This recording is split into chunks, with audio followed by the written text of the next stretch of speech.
How to add Yahoo Mail Shortcut to desktop for quick access. Hi everyone, it's Sophia to assist you today. Without any delay, let's jump right in. First, open Google Chrome and search for Yahoo Mail. Click on the first link that pops up. Log into your Yahoo Mail. After you have logged into your Yahoo Mail, simply click on three dots located on top right corner of your screen. You'll find this kind of screen pop up. Click on Cast, Save and Share. There you'll find Create Shortcut option. Click on Create and your shortcut has been created. You can simply see the shortcut in your device. Simply click on it and it will directly open Yahoo Mail. That's how you add Yahoo Mail Shortcut to desktop for quick access.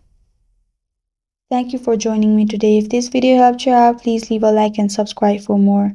Got a question or want to suggest a topic? Comment below. I am Sophia signing off. Until next time.